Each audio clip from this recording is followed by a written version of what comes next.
me, mind all the students of my channel one step.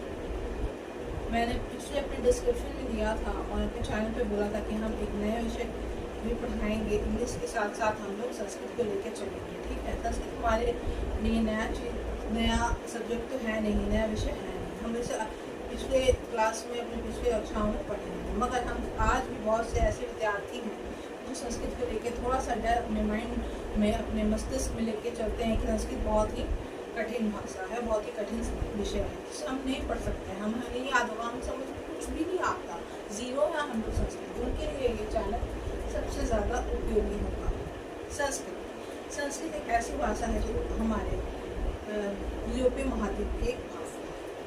यह एक हिंदू आर्य भाषा है जो संस्कृत आज भी हमारे यज्ञ और पूजा में इसका उपयोग होता है। बहुत सारे महाग्रंथ हमारे संस्कृत में भी लिखे हुए हैं और संस्कृत से उत्पन्न हुई कई भाषाएं हैं जैसे हिंदी, पंजाबी, नेपाली, मराठी आदि। संस्कृत हमारी देवनागरी लिपि में लिखी हुई है और इतना संक्षेप में आपको जानना बहुत ज़रूरी है। संस्कृत से जुड़ी हुई है कुछ बातें हैं जो मैंने आपको डिस्क्रिप्शन में भी दूँगी, मैं अपने PDF वगैरह में दूँगी और मैं आगे समझाऊँगी, बट इतना आपको जानना ज़रूरी है। ये तो हुआ आपका परिचय संस्कृत के बारे में।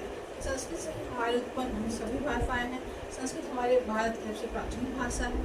ये हमारे और भी जो है पॉइंट्स वो आप डिस्क्रिप्शन बॉक्स में इसे देख सकते हैं। आगे हम समय ना व्यतीत करते हुए आगे बढ़ते हैं। संस्कृत जब हम उच्चारण करते हैं तो इसका हमें सबसे पहले हमारे मस्तिष्क आता है वो है संस्कार। क्या आता है? संस्कार। संस्कार से हम हमारे मतलब से क्या है? क्या हमारे भारतवर्ष में या हमारे पूरे विश्व में सब अपने अपने संस्कारों से ही चला रहा है। किसी का हमारे भारत में सब प्रत्येक घर में अपने संस्कार होते हैं अपने। तो ये सब जो है संस्कृति संस्कार से बना हुआ है। संस्कार की गई, अगर इसे हम तोड़ते हैं, इस दो वर्ड को हम इस संस्कृत को तोड़ेंगे, इसका संधि विच्छेद करेंगे। संधि विच्छेद का मतलब क्या होता है? जब दो एक ही शब्द को दो शब्द मिलकर एक शब्द बना, उसे क्या कहते हैं? संधि कहते हैं। तो दो शब्द यहाँ संधि विच्छेद हम लोग करेंगे संस्कृत का, तो क्या होगा?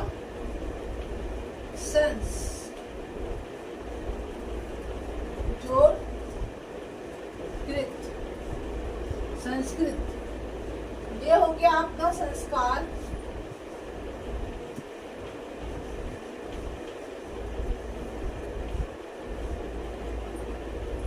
ये क्या हो गया? ये हो गया आपका संस्कार और ये हो गया किया हो।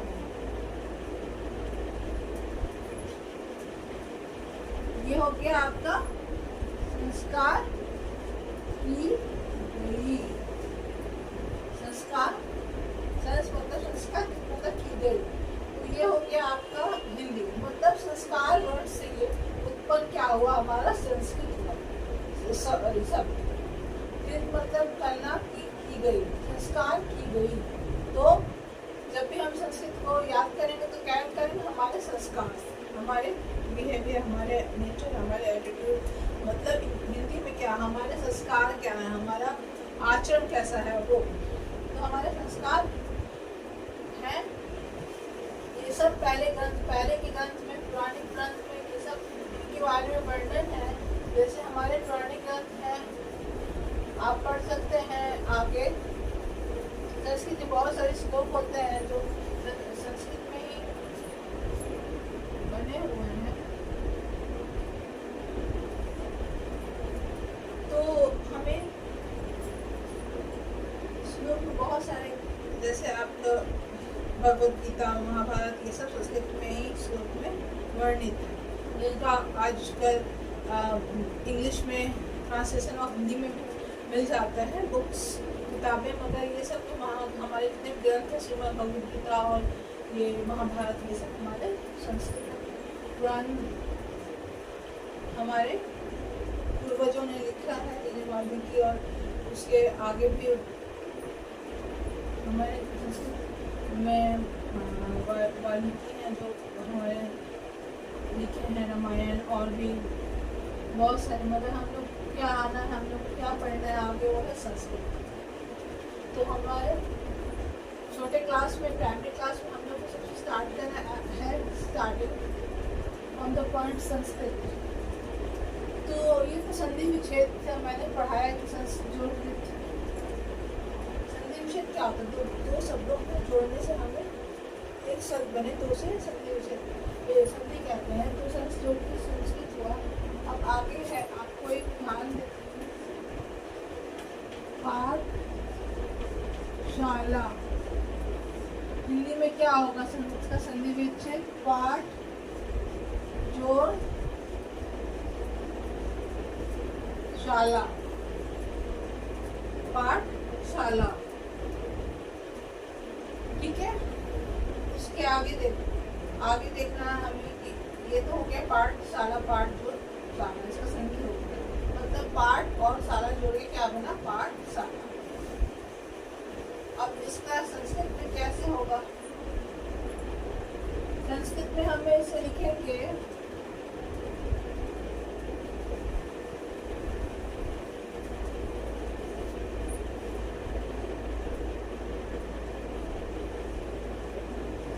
विद्यालय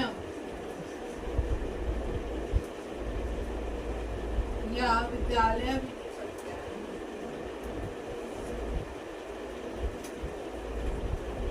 विद्यालय, इसका संधि विच्छेद क्या होगा? विद्या जो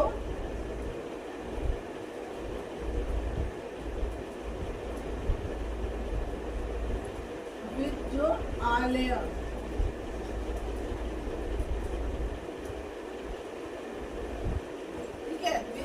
आलय, मतलब ये हलंत है, इसमें अ छुपा हुआ रहता है, और जो आलय हो गया विद्यालय, ये संधि विच्छेद, ठीक है।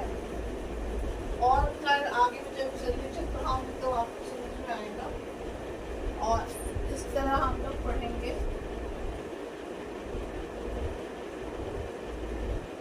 एक शब्द बनाएंगे, हम एक वाक्य बनाएंगे, कुछ शब्द देंगे, जैसे हिंदी में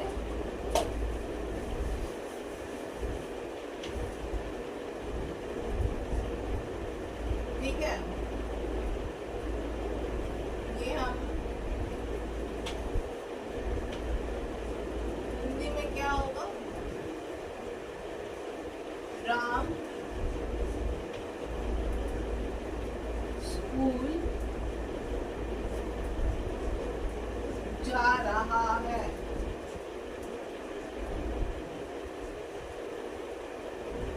और इंग्लिश में क्या होगा? Ram is going to school।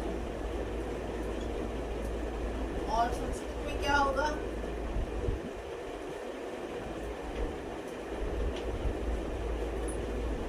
तो राम का तो रामा ही रह जाएगा, इसमें विसर्ग लगेगा जो राम। स्कूल का क्या होगा? तो अभी मैंने बताया कि हम लोग पाठशाला और विद्यालय भी लिख सकते हैं, तो राम विद्यालय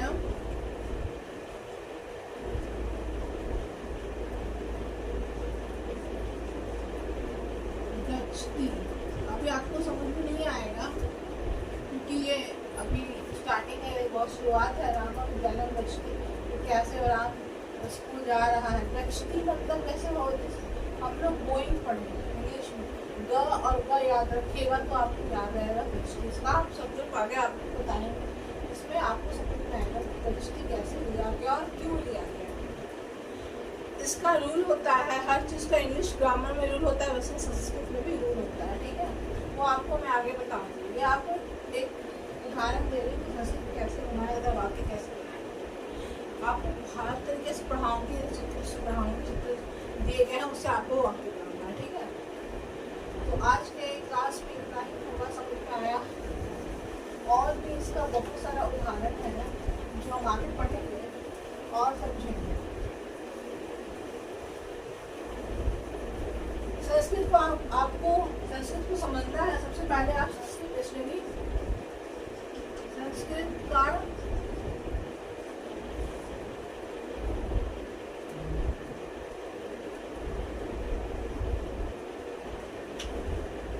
शब्दकोश,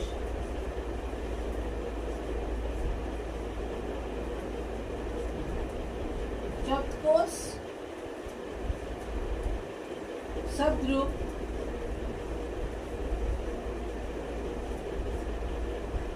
धातु रूप,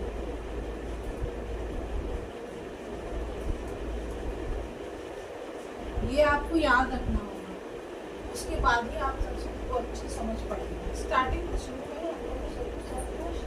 शब्द जैसे डिक्शनरी होता है, इंग्लिश में हम याद करते हैं डिक्शनरी वर्ड मीनिंग्स, वैसे यहाँ पे डिक्शनरी क्या होता है, संस्कृत का डिक्शनरी में आपको शब्द, मैं बहुत सारे वर्ड्स दूँगी, जो बहुत सारे शब्द दूँगी जिससे आपको याद हो, जो आपको पढ़ना होगा।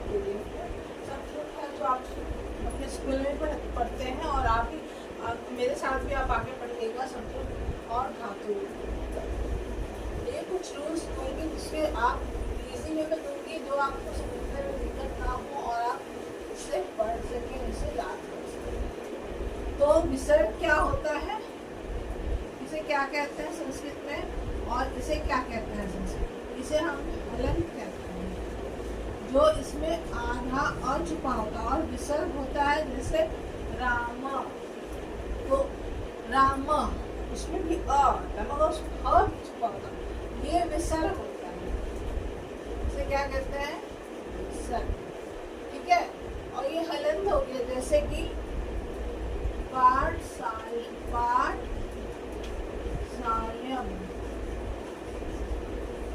ये क्या हो गया, ये आपका हलंत हो गया। ठीक है, तो इसमें अ छुपा होता है, आधा म हो जाता है। और आगे जैसे हम लोग और भी उदाहरण लेंगे, जैसे जब हम आपको संस्कृत में व्याकरण पहला जो हमारा चैप्टर है स्वर्ण व्यंजन, उसमें हम आपको आगे पढ़ाएंगे स्वर क्या होता है, व्यंजन क्या होता है, वर्ण क्या होता है। उसमें आपको मैं इसे प्रयोग करके बताऊंगी कि हलन क्यों होता है और कैसे हम इसे प्रयोग करते हैं, क्यों प्रयोग करते हैं, वो आपको आगे समझ में आएगा। ठीक है, आज के लिए इतना ही। Thank you, have a good day, have a nice time and take care. Be with one step, take one step in your life ahead, always take one step, whether it is it is always a